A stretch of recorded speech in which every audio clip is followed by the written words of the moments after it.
Hi guys, welcome back to my channel.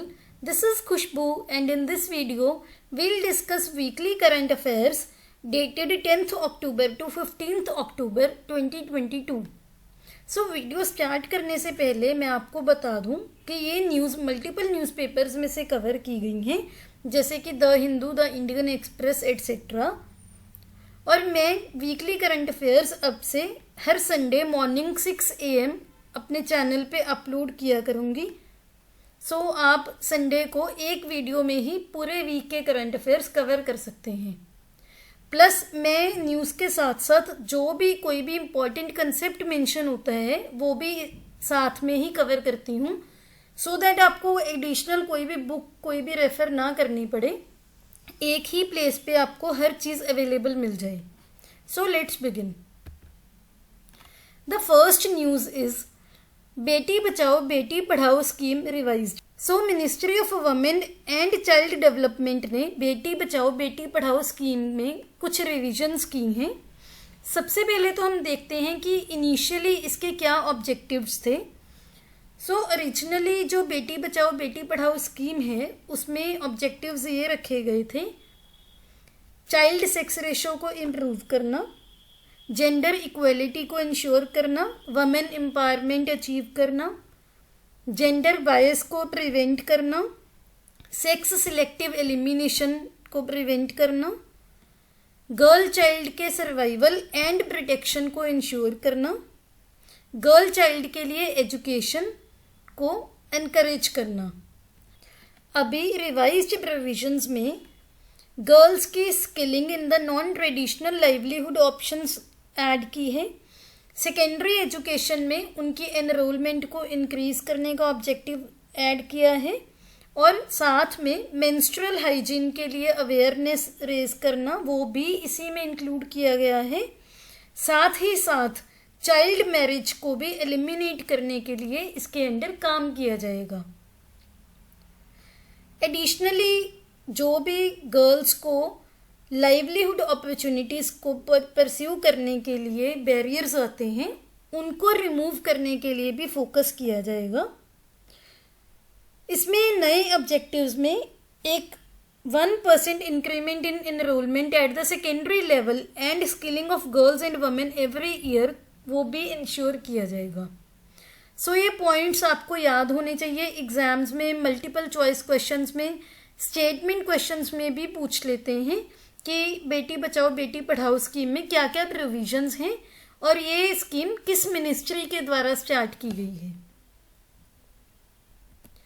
The next one is wildlife officials in Arunachal awaits to ascertain the presence of the snow leopard. Arunachal Pradesh के Namdapha national park and tiger reserve में आज तक कभी भी snow leopard wildlife officials ने spot नहीं किया है, लेकिन एक हंटर के क्लेम के बेस पे कि उसने क्लेम किया है कि उसके पास स्नो लेपर्ड की स्किन है, उस बेसिस पे एक सर्वे किया गया था 2021 में। अभी वाइल्ड लाइफ ऑफिशियल्स उस डेटा के एनालिसिस का वेट कर रहे हैं सो दैट वो स्नो लेपर्ड की प्रेजेंस को असर्टेन कर सके। जो स्नो लेपर्ड है इसको माउंटेन घोस्ट भी बोला जाता है बिकॉज ऑफ इट्स कोड, जो कि इसको स्नोई रॉकी इन्वायरमेंट में ब्लेंड होने में हेल्प करता है सो दैट ये इजीली स्पॉट ना हो सके। नामदफा इंडिया का ईस्टर्न मोस्ट टाइगर रिजर्व है और यहाँ पे मेनली 3 लार्ज कैट्स आज तक स्पॉट की गई हैं, जो कि हैं tiger, leopard and clouded leopard. ये सभी डिफरेंट हैं। यूजुअली लोग इनमें कंफ्यूज होते हैं कि ये भी चीता है ये लेपर्ड है, लेकिन टेक्निकली ये सभी डिफरेंट हैं। इसके अलावा जो यहाँ पे इम्पॉर्टेंट पॉइंट है जो नोट करने वाला है कि जो नामदफा नेशनल पार्क है और टाइगर रिजर्व है ये इंडिया का ईस्टर्न मोस्ट टाइगर रिजर्व है। आपने अगर मेरी पहले एक वीडियो अपलोड की थी मैंने उसमें देखी होगी तो आपको पता होगा कि इंडिया की ईस्टर्न मोस्ट और वेस्टर्न मोस्ट स्टेट कौन सी है। अगर आपने वो वीडियो नहीं देखी, मैं आपको लिंक डिस्क्रिप्शन में दे दूंगी, आप वो भी देख सकते हैं। The next one is Tamil Nadu India की ऐसी फर्स्ट स्टेट है जिसने स्लेंडर लॉरिस सेंचुरी नोटिफाई की है। सो ये इम्पॉर्टेंट पॉइंट एग्जाम के लिए एक तो ये है कि कौन सी इंडिया की स्टेट है जहाँ पे स्लेंडर लॉरिस सेंचुरी नोटिफाई हुई है, और सेकेंडली आपको स्लेंडर लॉरिस के बारे में भी कुछ इम्पॉर्टेंट पॉइंट्स पता होने चाहिए, क्योंकि इन्वायरमेंट आजकल हर एग्ज़ाम का एक इम्पॉर्टेंट कंपोनेंट है जहाँ से क्वेश्चंस पूछे जाते हैं। सो जो स्लेंडर लॉरिस है, इसकी आप पिक्चर भी स्क्रीन पे देख पा रहे होंगे। ये जो पिक्चर्स हैं आपको विजुअलाइजेशन में हेल्प करती हैं, जिसकी हेल्प से आप इजीली मेमोराइज कर सकते हैं और आपकी मेमोरी में लॉन्ग टाइम ये चीज़ रहेगी। सो जो स्लेंडर लॉरिस है, अगर हम IUCN स्टेटस देखें तो ये वल्नरेबल है। स्लॉथ बियर्स इंडियन सब कॉन्टिनेंट में एंडेमिक है और इसकी 90% पॉपुलेशन इंडिया में मिलती है। इसके अलावा कुछ बहुत ही स्मॉल पॉपुलेशन नेपाल और श्रीलंका में भी मिलती है। अगर हम वाइल्ड लाइफ प्रोटेक्शन एक्ट की बात करें तो उसके शेड्यूल 1 में इसको लिस्ट किया गया है। उसकी वजह से ये टाइगर, राइनोज एंड एलिफेंट की तरह ही प्रोटेक्शन इंजॉय करता है। That means government of India tigers, rhinos और एलिफेंट की तरह ही इनकी प्रोटेक्शन के लिए भी काम करती है। The next one is direct tax receipts cross half the target. So, according to the Union Finance Ministry of India, India का जो नेट डायरेक्ट टैक्स कलेक्शन है इन द फाइनेंशियल ईयर 2022-23 वो 7.45 लाख करोड़ हुआ है। So according to the finance ministry इसमें 16.3% increase हुआ है compare to the last year. यहाँ पे जो आपको एक पिक्चर दिख रही है उसके थ्रू आप एक ट्रेंड नोटिस कर सकते हैं, क्योंकि काफ़ी एग्जाम्स में ट्रेंड पूछ लिया जाता है कि जो डायरेक्ट टैक्स रिसीट्स हैं इनका ट्रेंड क्या है। सो अब हम देखते हैं what is a direct tax and what is indirect tax. जो डायरेक्ट टैक्स होता है वो डायरेक्टली एक पर्सन या ऑर्गेनाइजेशन पे इम्पोज किया जाता है। डायरेक्ट टैक्स एक ऐसा टैक्स है जो कि एक पर्सन या ऑर्गेनाइजेशन डायरेक्टली पे करती हैं टू द अथॉरिटीज। एक पर्सन है ए और एक पर्सन है बी, तो जो ए पर्सन है उसकी इनकम टैक्सेबल है, उस पर कुछ इनकम टैक्स इम्पोज किया गया है इनकम टैक्स डिपार्टमेंट के द्वारा, और जो पर्सन बी है उसकी इनकम टैक्सेबल नहीं है, तो जो ये टैक्स है वो अकेला पर्सन ए ही पे करेगा। इस वजह से इसको डायरेक्ट टैक्स बोलते हैं कि जिस पे इम्पोज किया गया है वही पे करेगा इसको। इसकी कुछ एग्जांपल्स हैं जैसे कि income tax, corporate tax, property tax, capital gains tax etcetera. कई बार एग्जाम्स में एग्जांपल्स देके भी पूछ लिया जाता है कि इनमें से कौन कौन से डायरेक्ट टैक्स हैं या इनमें से कौन कौन से इनडायरेक्ट टैक्स हैं। सो अगर हम इनडायरेक्ट टैक्स की बात करें तो indirect tax goods and services पे इम्पोज किया जाता है रेदर देन ऑन इनकम और प्रॉफिट। दैट मीन्स कि ये किसी भी पर्सन या ऑर्गेनाइजेशन पे नहीं लगता, ये गुड्स एंड सर्विसेज पे लगता है।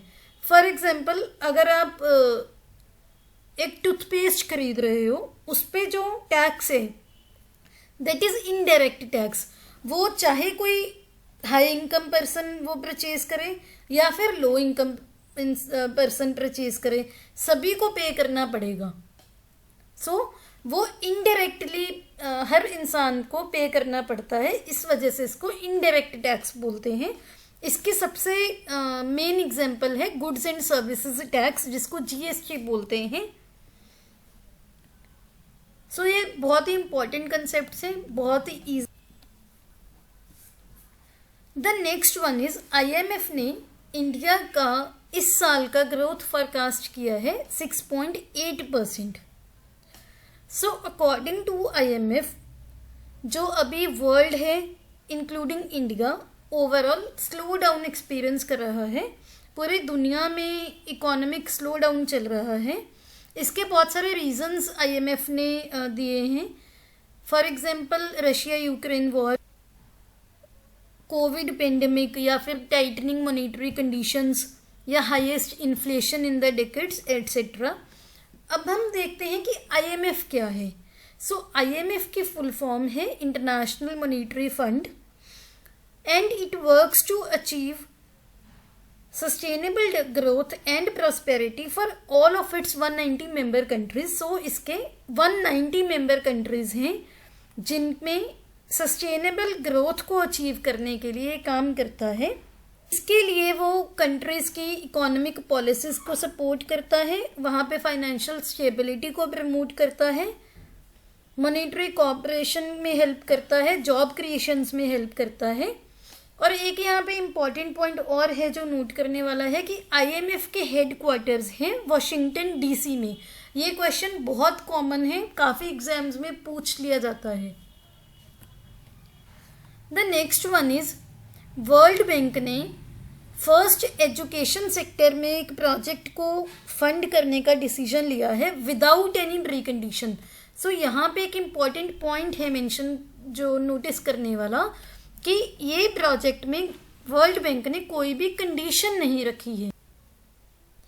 ये $250 मिलियन का लोन है जो कि वर्ल्ड बैंक ने आंध्रा के सॉल्ट प्रोजेक्ट में दिया है। सॉल्ट की फुल फॉर्म है सपोर्टिंग आंध्राज लर्निंग ट्रांसफॉर्मेशन। काफ़ी इंपॉर्टेंट पॉइंट है, कई बार फुल फॉर्म पूछ लेते हैं या फिर कई बार पूछ लेते हैं कि वर्ल्ड बैंक का कौन सा ऐसा प्रोजेक्ट है जहाँ पे without any pre condition world bank ने फंड करने का डिसीजन लिया है। ये स्कूल एजुकेशन सेक्टर में काम करेगा ये वाला project. The next one is NHRC issues advisory on preventing ocular trauma. So सबसे पहले तो आपको पता होना चाहिए कि ऑकुलर ट्रॉमा क्या है, क्योंकि कई बार एग्जाम्स में पूछ लेते हैं कि ऑकुलर ट्रॉमा न्यूज़ में था, वो किस बारे में है। सो ऑकुलर ट्रॉमा एक विजन लॉस का मोस्ट अंडर रिकॉग्नाइज्ड कॉज है। दैट मीन्स ये एक रीज़न है जिसकी वजह से लोगों की आईसाइट चली जाती है। इसको ज़्यादा अभी तक ज़्यादा रिकॉग्नाइज नहीं किया गया। सो NHRC ने, नेशनल ह्यूमन राइट्स कमीशन ने सेंट्रल एंड स्टेट गवर्नमेंट्स को एडवाइजरी इशू की है to minimize the impact of ocular trauma which causes 5% of permanent blindness। NHRC ने गवर्नमेंट को बोला है कि वो कुछ ऐसी इंडस्ट्रीज आइडेंटिफाई करें जहाँ पे ऑकुलर ट्रॉमा के बहुत सारे केसेस होते हैं और उन इंडस्ट्रीज में मैंडेटरी करें, कंपल्सरी करें कि अगर वो इंडस्ट्री में 50 या उससे ज़्यादा वर्कर्स हैं तो हर वर्कर को 15 लाख का 15 लाख का एक्सीडेंट कवर दिया जाए अगेंस्ट द ऑकुलर ट्रॉमा। सो अब हम देखते हैं NHRC के रिगार्डिंग कुछ इंपॉर्टेंट पॉइंट्स। NHRC की फुल फॉर्म है नेशनल ह्यूमन राइट्स कमीशन। ये एक स्टैट्यूटरी बॉडी है। स्टैट्यूटरी बॉडी वो होती है जो कि एक एक्ट के द्वारा इस्टेब्लिश की जाती है। सो क्वेश्चन आ जाता है कि NHRC कॉन्स्टिट्यूशनल बॉडी है या फिर स्टैट्यूटरी बॉडी है, तो it is not a constitutional body, it is a statutory body. NHRC quasi judicial body है जो कि जिसका ये मतलब होता है कि ये एक कोर्ट की तरह ही हियरिंग सेशंस कंडक्ट करती है और इन्वेस्टिगेशन करती है। अगर हम इसकी इस्टेब्लिशमेंट के बारे में बात करें तो NHRC 1993 में इस्टेब्लिश हुआ था under the protection of human rights act and 2006 में इसमें कुछ अमेंडमेंट्स भी की गई थी। NHRC is the watch dog of human rights. ये भी इम्पॉर्टेंट स्टेटमेंट है, एज इट इज़ एग्जाम में पूछ ली जाती है कि कौन सी ऑर्गेनाइजेशन ह्यूमन राइट्स के वॉच डॉग की तरह काम करती है। And it is a multi member body जिसमें एक चेयरमैन होता है और 4 मेंबर्स होते हैं। जो NHRC के चेयरमैन होते हैं वो चीफ जस्टिस ऑफ इंडिया जो रिटायर हो चुके हैं वो एलिजिबल होते हैं NHRC के चेयरमैन बनने के लिए। और जो मेंबर्स होते हैं वो या तो सर्विंग या रिटायर्ड जजेस हों सुप्रीम कोर्ट के, या फिर किसी भी हाई कोर्ट के सर्विंग या रिटायर्ड चीफ जस्टिस हों, एंड 2 लोग वो होते हैं जो कि ह्यूमन राइट्स के रिगार्डिंग नॉलेज और प्रैक्टिकल एक्सपीरियंस रखते हैं। सो ये पॉलिटी में आप पढ़ते हैं एनएचआरसी के बारे में, कुछ इंपॉर्टेंट पॉइंट्स हैं, मैंने सोचा आपको यहीं पे ये एक्सप्लेन कर दूं, ये एग्जाम में बहुत कॉमनली पूछ लिए जाते हैं। The next one is Russia to give India samples of moon rocks. So जो रशिया की यूएसएसआर अकेडमी ऑफ साइंसेज है, उन्होंने इंडियन अकेडमी ऑफ साइंसेज के साथ एक कोलैबोरेशन एग्रीमेंट साइन किया है, जिसके अंडर वो मून रॉक्स के कुछ सैंपल्स इंडिया को प्रोवाइड करेंगे, जो कि Soviet automatic probes Luna 16 and 20 के द्वारा लाए गए थे। सो इसमें से क्वेश्चन पूछ लिया जाता है कि कौन सी कंट्री इंडिया को मून रॉक्स सैंपल देगी, या फिर रशिया ने ये किस प्रोब के under moon rock samples collect किए थे। इंपॉर्टेंट पॉइंट्स हैं, बहुत ही इजी हैं। The next one is Nobel prize in medicine. हमने लास्ट वीडियो में physics, chemistry, physiology, Nobel peace prize सभी डिस्कस किए थे। So Nobel prize in medicine हम यहाँ पे डिस्कस करेंगे। ये मिला है doctor Rodney Robert Potter and doctor Gerald Morris Edelman को। ये उनको इसलिए मिला है बिकॉज उन्होंने एंटीबॉडीज के केमिकल स्ट्रक्चर की डिस्कवरी की है और कुछ ऐसे ब्लड प्रोटीन्स की डिस्कवरी की है जिसकी हेल्प से इन्फेक्शंस और डिजीजेस को क्योर किया जा सकता है। आपने मेरी वीडियो देखी होगी जिसमें मैंने डिस्कवरी और इन्वेंशन में डिफरेंस समझाया था। अगर नहीं देखी उसका लिंक भी डिस्क्रिप्शन में होगा, आप वहाँ पे जाकर देख सकते हैं कि डिस्कवरी और इन्वेंशन में क्या डिफरेंस होता है। बहुत ही बेसिक क्वेश्चन है इंग्लिश का, आपको पता होना चाहिए। The next one is global hunger index 2022। सो 2022 का ग्लोबल हंगर इंडेक्स पब्लिश हुआ है और ये 2 ऑर्गेनाइजेशंस जॉइंटली पब्लिश करती हैं, जिनका नाम है concern world wide and wealth hunger life. इसमें इंडिया का जो रैंक है वो है 107 आउट ऑफ 121 कंट्रीज। इंडिया का रैंकिंग बहुत ही पुअर है। इसमें जो ग्लोबल हंगर इंडेक्स है ये एक ऐसा टूल है जिसमें हंगर को ग्लोबल, रीजनल और नेशनल लेवल्स पे मेजर किया जाता है। मेनली ये 4 इंडिकेटर्स यूज़ करता है इनको मेजर करने के लिए। वो है undernourishment, child stunting, child wasting and child mortality. ये क्वेश्चन यूपीएससी में भी पूछा गया था। काफ़ी इंपॉर्टेंट पॉइंट्स हैं कि जीएचआई कौन मेजर करता है, कौन पब्लिश करता है, क्या मेजर करता है और कैसे कौन कौन से इंडिकेटर्स के बेस पे ये मेजर किया जाता है और इंडिया की क्या रैंकिंग है। The next one are some places which are in news. बहुत ही कॉमनली एग्जाम्स में पूछ लिए जाते हैं। सो जो केरला है वो भी न्यूज़ में था, वहाँ की वेम्बनाड लेक और अष्टमुडी लेक की वजह से, जो कि ब्रैकिश वाटर लेक्स हैं। इसमें ये न्यूज़ थी कि ये दोनों लेक्स काफ़ी प्रेशर में हैं because of the climate change, pollution, illegal fishing practices etcetera. So question पूछ लेते हैं कई बार कि वेम्बनाड लेक कहाँ पे है या अष्टमुडी लेक कहाँ पे है या फिर ये फ्रेश वाटर लेक है या ब्रैकिश वाटर लेक है। सो आपको ये पता होना चाहिए। बहुत ही छोटे छोटे पॉइंट्स हैं, एग्जाम्स में पूछ लिए जाते हैं। The next one is Modhera village in Gujarat is declared India's first 24/7 solar powered village. ये हमारे honourable prime minister Narendra Modi ji ने वहाँ पे इनॉग्रेशन में अपने गुजरात विजिट के ड्यूरिंग अनाउंस किया है। जो भी प्रेसिडेंट या फिर प्राइम मिनिस्टर अनाउंसमेंट्स करते हैं बहुत ही कॉमन क्वेश्चंस रहते हैं सभी एग्जाम्स में। सो मोधेरा के रिगार्डिंग उन्होंने कुछ और इम्पॉर्टेंट पॉइंट्स भी मेंशन किए थे कि यहाँ पे एक सन टेम्पल है जो कि सोलंकी एम्पायर के ड्यूरिंग बनाया गया था। ये टेम्पल 2 बार इस पे अटैक हुआ है फर्स्ट टाइम तो महमूद ऑफ गजनी ने किया था जब उन्होंने गुजरात को प्लंडर किया, और सेकेंडली अलाउद्दीन खिलजी ने किया। बहुत इंपॉर्टेंट पॉइंट्स हैं, दोनों आपको पता होना चाहिए कि एक महमूद ऑफ गजनी ने इनको प्लंडर किया था और सेकेंडली अलाउद्दीन खिलजी ने भी यहाँ पे अटैक किया था। The next one is Jammu Kashmir में first of its kind bird festival inaugurate किया गया है पहलगाम में। The next one is Hyderabad ने second UN world geospatial information congress host की है, इंपॉर्टेंट पॉइंट है। द नेक्स्ट वन इज आपको पता ही होगा, हमने लास्ट वीडियोस में डिस्कस किया था कि इस बार फीफा का अंडर 17 जो वमेन वर्ल्ड कप है वो उड़ीसा में हो रहा है, और जो इसका इनॉग्रल मैच है वो भुवनेश्वर में कंडक्ट किया गया है। भुवनेश्वर उड़ीसा की कैपिटल है। The next one is very important news.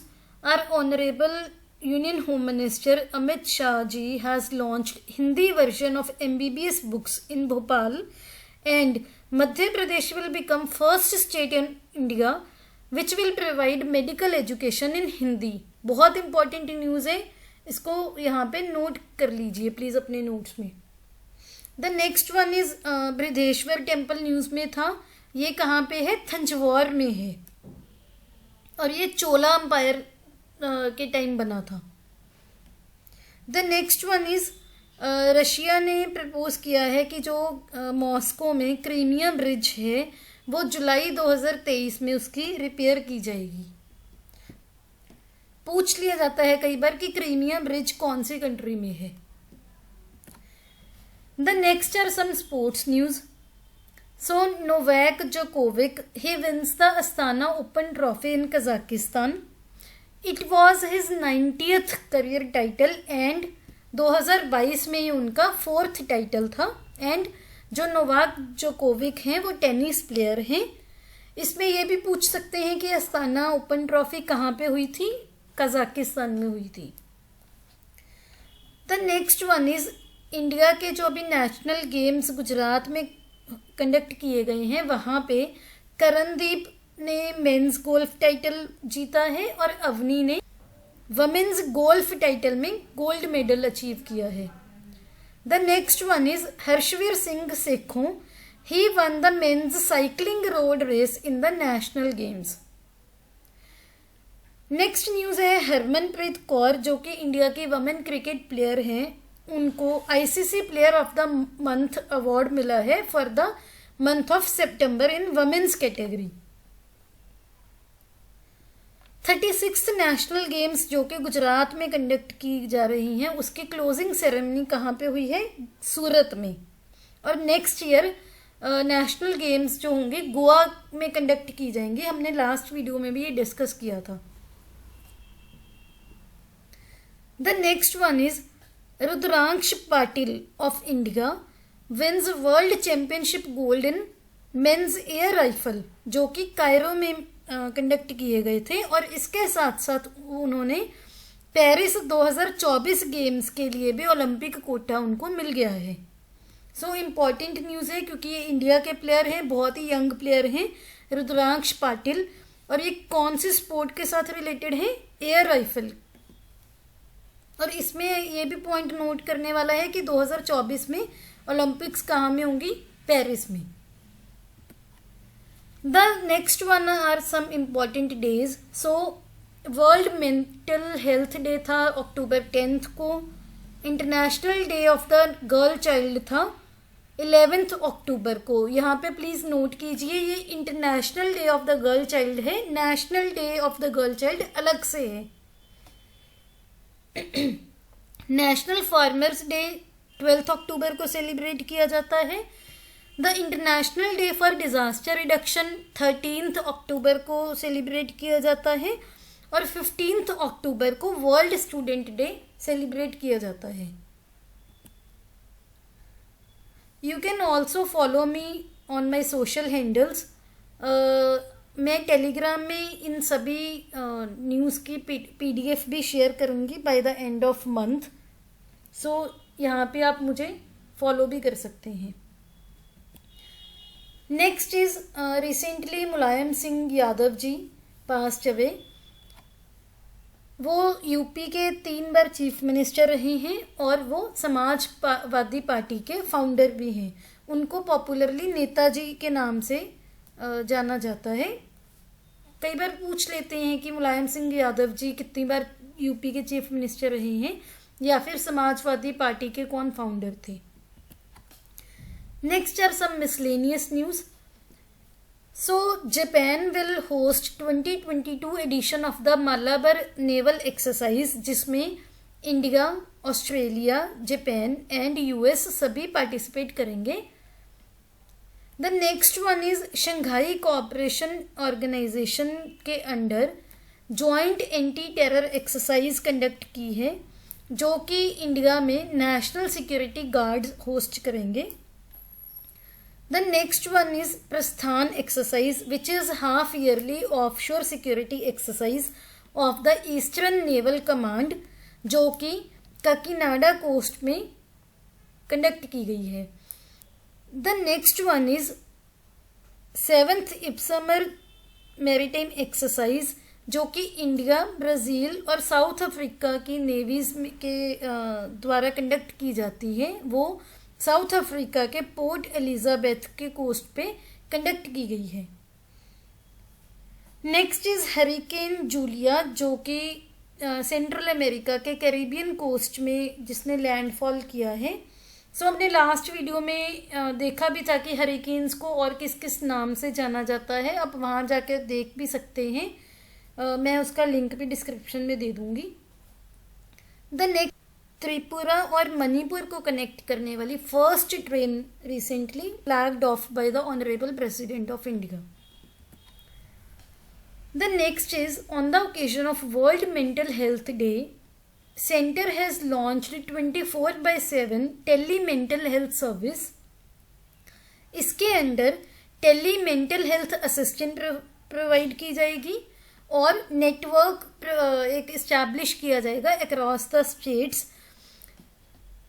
Tele Manas health ministry का इनिशिएटिव है, जिसकी फुल फॉर्म है tele mental health assistance and networking across the states. Central government ने इसके अंडर अनाउंस किया है कि वो हर स्टेट या यूटी में एटलीस्ट एक टेली मानस सेल ओपन करेगी। The next one is 4th Vande Bharat express, recently Una से लॉन्च की गई है, जो कि हिमाचल प्रदेश में है और ये हिमाचल प्रदेश के ऊना से न्यू दिल्ली तक ट्रेवल करेगी। लास्ट वीडियो में हमने 3rd वंदे भारत एक्सप्रेस के बारे में भी डिस्कस किया था, आप वो वीडियो जाकर देख सकते हैं, उसका लिंक आपको डिस्क्रिप्शन में मिल जाएगा। The next one is for the first time the X-ray spectrometer class has mapped abundance of sodium on the moon. So class की full form है Chandrayaan 2 large area soft x-ray spectrometer. इसने चंद्रमा पे sodium को map किया है कि वहाँ पे सोडियम की प्रेजेंस है। The next one is Ujjain के महाकालेश्वर टेम्पल में महाकाल लोक प्रोजेक्ट को इनॉग्रेट किया गया है। नेक्स्ट वन इज इंडिया की first ballistic missile nuclear submarine INS Arihant ने सबमरीन बैलिस्टिक मिसाइल का लॉन्च किया है। If you like this video please hit the like button and subscribe to my channel. See you in the next video.